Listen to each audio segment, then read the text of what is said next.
like, can she read? She's staring at it for a good like 2 minutes. Life after college is more interesting anyway.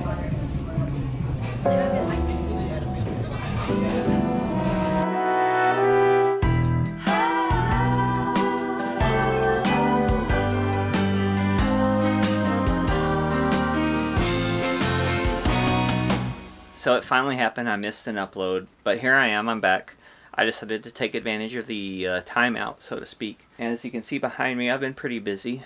My stepfather has actually been helping me a lot, building these shelves, these floating shelves, and painting the walls. And now I'm gonna the first of many shelves that will collect my my photo book and other book collections. What happened is I was filming, everything was going okay, a little behind, but then my electricity went out and I just couldn't finish it in time. And I just really want to up my game, and I figure I would use it as kind of a reset and hopefully not lose too much attention or too many subscribers. Don't forget to subscribe and like this video and give me feedback. If you give me feedback, please understand the channel. Just so you know, I'm not going to give you tech reviews and MTF charts and junk. I will tell you about that and give you some historic context. If you don't like historic context, go somewhere else. I've also unexpectedly gotten an iPhone XS. I had no intentions of doing any kind of phone reviews or anything like that, but here I am. I had a 7 Plus for a couple of years prior to this. I've been using Apple computers for about 20 years now. I've been an owner for almost 18 years now.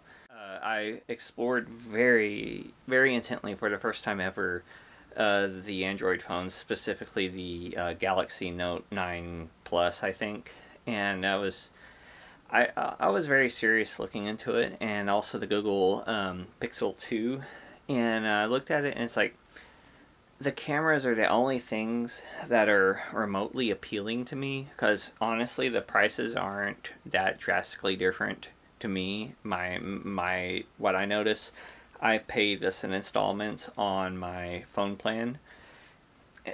I know it's pricey, but the thing people don't seem to realize about these is these are pocket computers. These are, and this is what I think of whenever I see people throw them around and bash their screens within days and stuff, or bending them, and it's like, oh no, it's Bendgate. It's like, it's a computer. When did we start treating our computers like this? It's just it's insane. Anyway, rant over.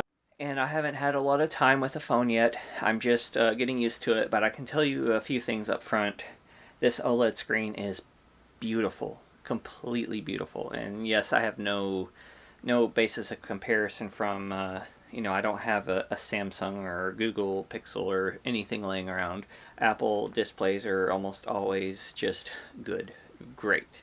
One thing I like about Apple is Apple doesn't necessarily do everything the best or have the highest stats or anything, but it does more things better in a more convenient package. I've been an Apple fan since Steve Jobs was the interim CEO again, so I have been around. I've seen the ups and downs, and I will admit when they do screw up, they do screw up.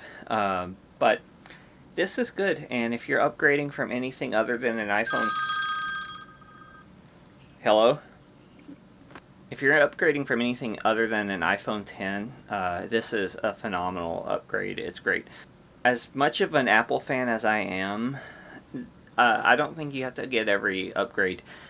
I don't understand the mentality that we're being forced to upgrade every year, because we're not. But yeah, so we're going to look at a couple things I've done, which is like I have been basically just snap shooting. And I took some pictures of my dogs, Maggie and Lola, and at first it seems silly, but then if you think about it, dog fur, especially the small dogs like I have, is very fine, and their noses reveal a lot of texture, and so there's a lot of texture that shows. So when I show pictures of them, it's actually a pretty good exercise for this phone. It can really push the quality of the phone. It'll reveal if the sharpening or smoothing or denoising makes things too sloppy, as you will actually see some smeary looking pictures in low light.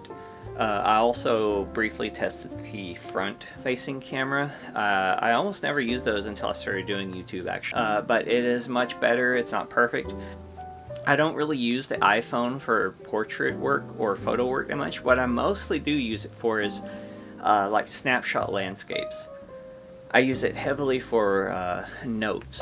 I don't take a lot of portraits. There's this picture, I'll flash right here, a little snapshot with portrait mode on my 7 Plus that I was just out and I saw some good light. I've taken a couple of those and I think the light's nice and this will be a good picture. And I don't go out of my way to shoot much in portrait mode. I don't think it's going to change a lot, but it is a nice snapshot thing, and I think for a lot of people it'll do. I would recommend this for anyone who doesn't already have an iPhone 10. If you have a 10, wait another year or two and you'll be fine. It's a great phone though, and if you want an opinion, if you want a review, it's a really nice phone.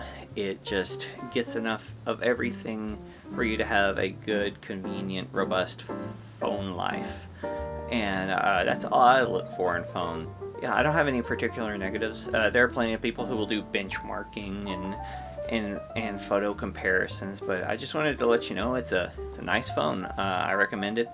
It stays out of the way, and like I like my camera gear, I like it to stay out of the way. That brings me to a side topic. There is a lot of talk in the photo industry about how the phone killed the point and shoot, but I don't understand because the phone is the point and shoot. Apple, it just became a camera company and they put the ultimate point and shoot camera that happens to make phone calls and uses the internet too. Polaroid was a version of the Brownie. For those who don't know, the Brownie was basically like the first Instamatic type camera, I guess, the first point and shoot snapshot, that's it. They gave you a box with film in it, and I'll scroll some pictures across here. You shot them, you sent them off to Kodak, and they sent you back your print. Some of you will know what this is. This is a Yashica T4 Super D point and shoot camera, but this is kind of like a Rolls-Royce point and shoot camera. It's got this Carl Zeiss lens. This is like, as they'll call the poor man's Leica, but these go for like $150 to $250 each. So it depends on your concept of being poor and poverty, but also cheaper than a Leica. People recognize this as the point and shoot industry, and you just turn this into a digital camera. That's the digital point and shoot. What people don't recognize is that these things are the same. These are the same. It's just this makes phone calls and surfs the internet and all that cool stuff. And this will put your date on the picture and has a neat little waist level viewfinder.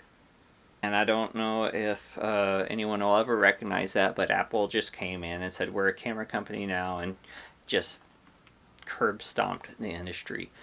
And so now this is like, this and the other smartphone cameras that are dominating the field are just crushing these poor things. And there's something to be said about a dedicated point and shoot camera though, but these are quickly surpassing them in many ways. I'm not gonna nitpick things or go on about how Apple has lost their way or something, because no one's putting a gun to your head. No one's making. I buy a new phone every few years, so whatever works for you. There is no, like, it's not gonna make or break your career if you get an iPhone or an Android, or if you can't get the latest update or whatever.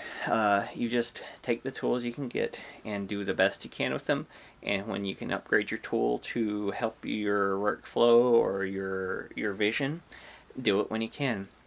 Your work will lead you to newer and better and nicer equipment that will help you make newer and better and nicer work. And it kind of all leads along. You'll get there when you need to. I won't miss my uploads. I'm trying to figure this out. I'm trying to figure out how to make these a lot more exciting and different for you. and we'll see how that goes. And thanks for watching. Don't forget to subscribe and like the video. Anyway, thanks for watching. I will see you on Thursday, and I will actually catch up with that thing I was trying to do when the power went out then, and it'll make sense, I hope. See ya.